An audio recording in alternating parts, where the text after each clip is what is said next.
ಕಳೆದ ವರ್ಷ ಅಥಣಿ ತಾಲೂಕಾ ಬಡ್ಚಿ ಗ್ರಾಮದ ಒಂದೇ ಕುಟುಂಬದ ಸದಸ್ಯರು ತಿರುಪತಿ ಯಾತ್ರೆಗೆ ಹೋದಂಥ ಸಂದರ್ಭದಲ್ಲಿ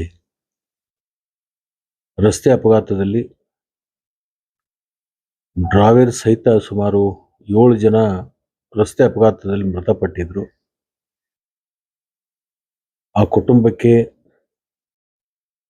ಇನ್ನುಳಿದಿರ್ತಕ್ಕಂಥ ಅನೇಕ ಜನರನ್ನ ಆಸ್ಪತ್ರೆಗೆ ಸೇರಿಸಿ ಅವರಿಗೆ ವೈದ್ಯಕೀಯ ವೆಚ್ಚವನ್ನು ಭರಿಸಲಿಕ್ಕೆ ಮತ್ತು ಮೃತಪಟ್ಟಿರ್ತಕ್ಕಂಥ 7 ಜನ ಸದಸ್ಯರಿಗೆ ತಲಾ 2 ಲಕ್ಷ ರೂಪಾಯಿದಂತೆ ಮುಖ್ಯಮಂತ್ರಿಗಳ ವಿಶೇಷ ಅನುದಾನದಲ್ಲಿ ಅವರಿಗೆ ಮಂಜೂರಾಗಿ ಇವತ್ತು ಅವರಿಗೆ ಚೆಕ್ಕನ್ನು ಅವ್ರ ಕುಟುಂಬದ ಸದಸ್ಯರಿಗೆ ಅವರಿಗೆ ವಾರಸುದಾರರಿಗೆ ಇವತ್ತು ಚೆಕ್ ಮುಖಾಂತರ ಹಣವನ್ನು ಇವತ್ತು ಕೊಟ್ಟಿರ್ತಕ್ಕಂಥದ್ದು.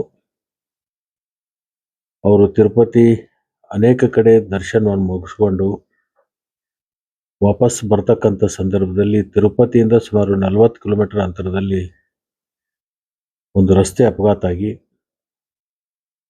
ಅನೇಕ ಜನ ಅವರನ್ನು ಆಸ್ಪತ್ರೆಗೆ ಸೇರಿಸಿದಾಗಲೂ ಕೂಡ ಅವರಿಗೆ ವೈದ್ಯಕೀಯ ಫಲಿಸದೆ ಅದು ಮೃತಪಟ್ಟಿರ್ತಕ್ಕಂಥದ್ದು. ಇನ್ನುಳಿದಿರ್ತಕ್ಕಂಥ 7 ಜನರಿಗೆ ಪರಿಹಾರವನ್ನು ಕೊಟ್ಟಿದ್ದೀವಿ ಮತ್ತು ಉಳಿದಿರ್ತಕ್ಕಂಥವ್ರು ಏನು ಆಸ್ಪತ್ರೆಯಲ್ಲಿ ಚಿಕಿತ್ಸೆಯನ್ನು ಪಡ್ಕೊಳ್ತಕ್ಕಂಥ ವೆಚ್ಚ ಆಗಿತ್ತು, ಆ ವೆಚ್ಚನೂ ಕೂಡ ಮುಖ್ಯಮಂತ್ರಿಗಳು ಭರಿಸಲಿಕ್ಕೆ ಆದೇಶವನ್ನು ಮಾಡಿದ್ದಾರೆ. ಅದರ ಹಣ ಕೂಡ ಆಸ್ಪತ್ರೆಗೆ ಹೋಗುತ್ತೆ.